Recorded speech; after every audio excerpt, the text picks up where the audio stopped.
नमस्कार, मैं रवीश कुमार। आज रैली रिपोर्ट में सीपीआई माले की बात करेंगे। आपको जानना भी चाहिए कि जिस दौर में गोदी मीडिया और बीजेपी लेफ्ट को लेकर एक ही भाषा बोलती हैं, उस दौर में लेफ्ट अपने राजनीतिक वजूद के लिए कैसी लड़ाई लड़ रहा है। आप रैली रिपोर्ट में अलग तरह की राजनीति और उससे भी ज़्यादा राजनीतिक कार्यकर्ताओं को देखेंगे।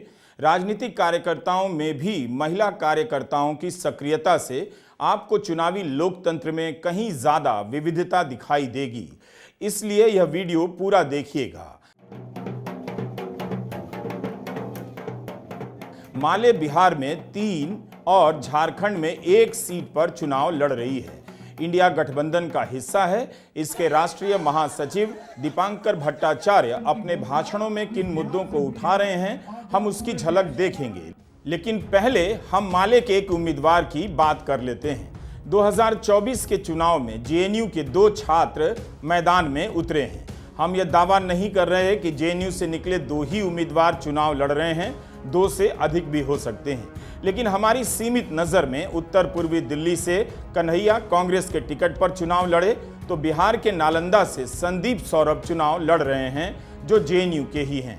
आज हिंदुस्तान इस मोड़ पर खड़ा है जहां हमें 2 रास्तों में से एक रास्ता तय करना है। बाकी सब बातें ऐसे ही हैं। हकीकत है कि 2 रास्तों में से एक रास्ता हमें तय करना है। एक रास्ता है जो नरेंद्र मोदी कह रहे हैं, जो आरएसएस के लोग कह रहे हैं कि संविधान खत्म कर देना चाहिए, देश पर मनुस्मृति थोप देना चाहिए, देश की समूची संपदा को प्राइवेट कंपनियों को दे देना चाहिए। एक रास्ता वो है। और दूसरा रास्ता है जहां पे संविधान का सम्मान है, लोकतंत्र को बचाने का संघर्ष है, जनता के हितों को, जनता के अधिकारों को बचाने और मजबूत करने का जज्बा है। और ये इंडिया गठबंधन का रास्ता है। और इंडिया गठबंधन केवल नाम नहीं है, बल्कि हम तमाम लोगों के दिल में इंडिया रहता है। और इसलिए हम लोग जनता की बात करते हैं, मुद्दों की बात करते हैं। आपने इस चुनाव में जो कुछ भी देखा, मीडिया में 80% से अधिक मोदी को देखा, उनकी बीजेपी को देखा, बाकी 20 से भी कम हिस्से में सारा विपक्ष। उस 20% में भी लेफ्ट की पार्टियां अंतिम छोर पर दिखाई देती हैं। हमारा भी ये पहला वीडियो है। नीतीश कुमार के गृह क्षेत्र नालंदा से माले के उम्मीदवार संदीप सौरभ इस समय पालीगंज से विधायक हैं। 2007 में जेएनयू में प्रवेश लेने वाले सौरभ वहां के हिंदी विभाग से एमए, एमफिल और पीएचडी हैं। जेएनयू छात्र संघ के महासचिव भी रहे हैं। सौरभ के पास कुल 22 लाख की चल संपत्ति है और 11 लाख का कर्ज। एडीआर के माई नेता वेबसाइट पर जारी उनके आय और व्यय संबंधी ब्यौरे को देखने से पता चलता है कि संदीप ने स्कॉर्पियो खरीदने के लिए बिहार विधानसभा सदस्य के तौर पर उन्हें मिलने वाली सैलरी के ऊपर एडवांस कर्जा लिया। सांसद का चुनाव लड़ने के लिए 95 लाख तक खर्च करने की अधिकतम सीमा है। इस हिसाब से संदीप सौरभ के पास कितना ही पैसा होगा, आप अंदाजा लगा सकते हैं। संदीप सौरभ का मगध यूनिवर्सिटी में असिस्टेंट प्रोफेसर के पद पर स्थायी चयन हो गया था, लेकिन उन्होंने राजनीतिक जीवन में आगे बढ़ने की चुनौती स्वीकार की। 2017 में त्यागपत्र दे दिया। इस चुनाव में प्रधानमंत्री मोदी को जितना मीडिया स्पेस मिला है, उतना किसी को नहीं। उनके 70 से अधिक इंटरव्यू ने मीडिया के कोने कोने को छेक लिया है। संदीप सौरभ जैसे उम्मीदवार की चर्चा क्या ही होगी। कच्चे मकानों के बीच सौरभ प्रचार कर रहे हैं, एक छोटे से लाउड स्पीकर पर बोल रहे हैं। कोई डीजे यहां नहीं बजाया जा सकता। इनके इर्द गिर्द भी लड़के सेल्फी के लिए इकट्ठे हो जाते हैं। प्रचार का मंच नहीं है, पेड़ के नीचे एक झंडे के साथ प्रचार हो रहा है। सौरभ बोल रहे हैं और लोग उन्हें सुनने के लिए दिन का काम छोड़कर जमा हुए हैं। सौरभ के चुनावी पोस्टर पर नारा लिखा है, नालंदा में बदलाव की बयार, शिक्षा, रोजगार और अधिकार। इसी तरह झारखंड के कोडरमा में भी माले के कार्यकर्ता और उम्मीदवार विनोद सिंह ने इलेक्टोरल बॉन्ड के विरोध में जनता से सीधे चंदा लेने का फैसला किया है। हर परिवार से मात्र 20 रुपए की राशि मांगकर चुनाव लड़ रहे हैं। विनोद सिंह कोडरमा से इंडिया गठबंधन के उम्मीदवार हैं। विनोद सिंह 3 बार के विधायक भी हैं और झारखंड विधानसभा ने 2022 में उन्हें आउटस्टैंडिंग एमएलए का अवार्ड दिया था। उनके सामने भाजपा की उम्मीदवार हैं अन्नपूर्णा देवी, जो मोदी सरकार में राज्य मंत्री हैं। विनोद सिंह ने मीडिया को बताया है कि 20 रुपए न्यूनतम राशि है जो कोई दे सकता है। चंदा मांगने की प्रक्रिया में हमने लोगों से सीधा संवाद किया। यह पोस्टर माले ने ही हमें दिया है। इस पोस्टर पर विनोद सिंह का QR कोड है ताकि लोग सीधे स्कैन कर पैसा दे सकें। इस पोस्टर पर लिखा है, संघर्ष का इतिहास, बदलाव का वादा। विनोद कहते हैं, अगर कॉरपोरेट से चंदा लेंगे तो हम आप आम आदमी की आवाज नहीं उठा सकेंगे। 2019 में विनोद सिंह विधायक भी इसी तरह बने।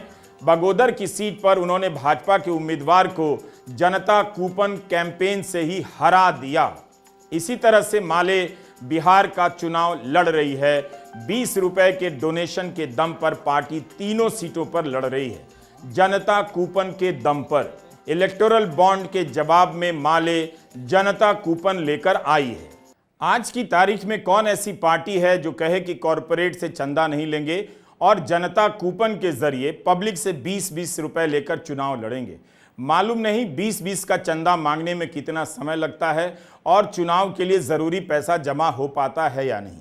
आपको याद होगा, CPM ने इलेक्टोरल बॉन्ड को अवैध मानते हुए सुप्रीम कोर्ट में याचिका दी थी, लेकिन CPM ने इलेक्टोरल बॉन्ड से एक नया चंदा नहीं लिया। पैसे के मामले में आज भी वाम दल जिस तरह की नैतिकता दिखा जाते हैं, बीजेपी और कांग्रेस मुकाबला नहीं कर सकती।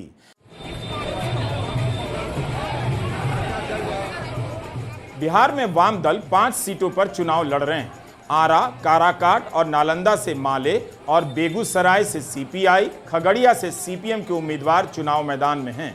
अगर बेगूसराय में गिरिराज सिंह चुनाव हार गए तब मीडिया CPI के उम्मीदवार अवधेश राय के बारे में बताते हुए लड़खड़ा जाएगा। वाम दल चुनाव लड़ते हैं मगर उनका चुनाव टीवी में नहीं दिखाई देता, अखबारों में जरूर कुछ न कुछ छप जाता है।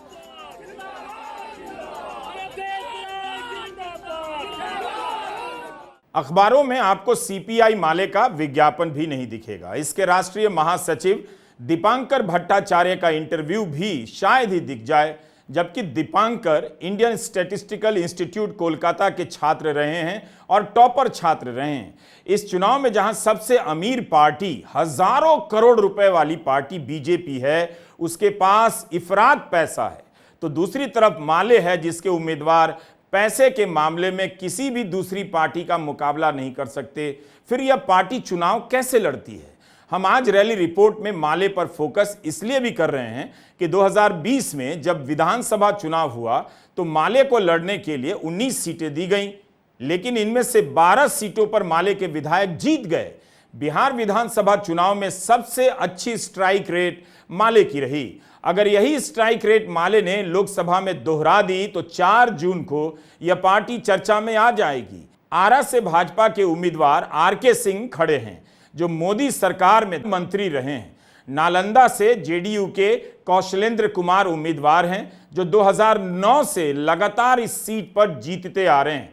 काराकाट से उपेंद्र कुशवाहा मैदान में है, यानी मुकाबला बहुत कड़ा है। माले इन तीनों सीटों पर बहुत दम लगाकर चुनाव लड़ रही है।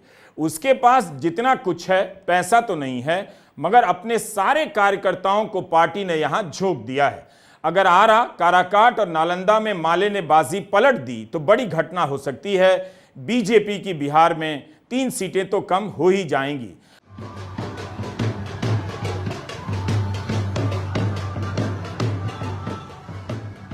आरा संसदीय सीट पर अपने उम्मीदवार सुदामा प्रसाद के लिए माले ने हर घर चलो कैंपेन